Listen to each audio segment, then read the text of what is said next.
Que pensez-vous de l'annonce de Manuel Valls?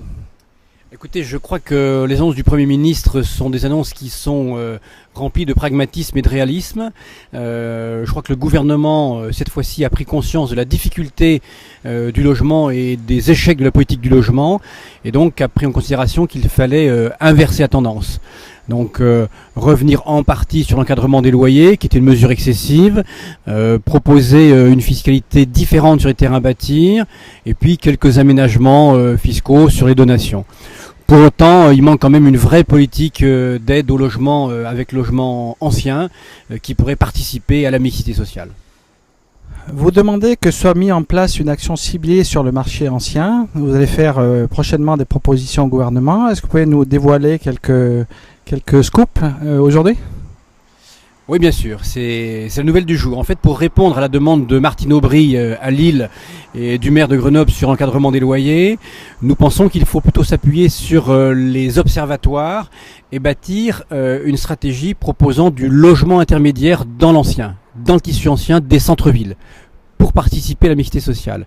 Et pour ce faire, il faut que le propriétaire bailleur retrouve un équilibre. Donc cet équilibre, il peut l'avoir par une aide spécifique de la municipalité, une aide d'Action Logement, une subvention, une remise sur sa taxe foncière de façon temporaire ou totale, et de façon à redonner une rentabilité à son investissement en contrepartie d'un loyer qui serait inférieur à la valeur libre de 30%.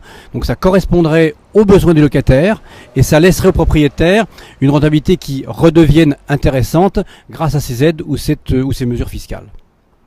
Et vous pensez qu'il y a suffisamment de logements anciens justement en France pour pallier au problème du logement qui est actuellement?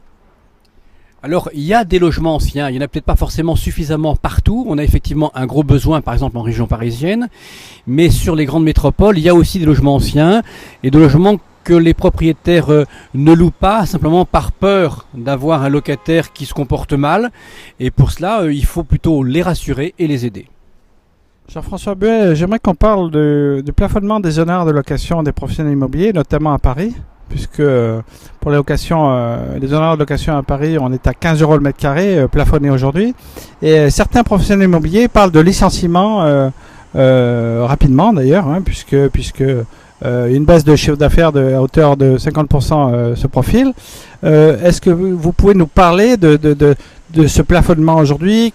Comment ça s'est passé? Qui a décidé? Qui a validé ce plafonnement? Oui, c'est vraisemblablement la mesure qui touche le plus l'activité de nos confrères aujourd'hui et qui va remettre en cause le schéma économique de leurs agences malheureusement. Il faut se souvenir qu'il y a un an, Madame Duflot avait annoncé qu'elle voulait que les locataires payent 0 € d'honoraires de location. Et donc dans la loi qui était modifiée, l'article 5 en l'occurrence, il est dit que tous les honoraires doivent être payés par le propriétaire bailleur. Point. On s'est battu pendant des semaines pour rajouter à ce paragraphe qu'un certain nombre d'honoraires pourraient néanmoins être facturés aux locataires partant de zéro. Et donc on a pu faire prendre conscience que les honoraires sur la rédaction du bail, l'accompagnement des visites, la constitution du dossier, mais aussi l'établissement de l'état des lieux, pourraient néanmoins donner droit à rémunération facturée aux locataires. Et c'est grâce à ce travail de fond qu'on a réussi à avoir un plafond qui soit ramené de 0 à 15 €. Bien entendu, on est tout à fait conscient que en région parisienne, ça va avoir une incidence terrible. En province, globalement, on arrive à des montants qui sont à peu près cohérents par rapport à ce qui était pratiqué. Mais ici, où les loyers sont élevés, pour les agences, c'est effectivement un manque à gagner. Il faut que les agences, dans l'idéal, puissent refacturer au moins une quote-part aux bailleurs pour que cette baisse de leur rémunération ne soit pas aussi importante. C'est plus facile à dire qu'à faire, mais on part de très loin puisque au départ, c'était 0 € à la charge du locataire. Est-ce que vous pensez que Manuel Valls pourrait revenir sur ce décret ou c'est pratiquement impossible? Là, c'est pas du tout l'ordre du jour. C'est-à-dire que d'abord, c'est inscrit dans la loi. Hein, donc c'est la loi, l'article 5 qui a été modifié et qui a été voté à l'Assemblée et au Sénat. Donc maintenant, c'est la loi. Et c'est le décret qui établit le montant. Alors, il est question que le montant soit révisé tous les ans.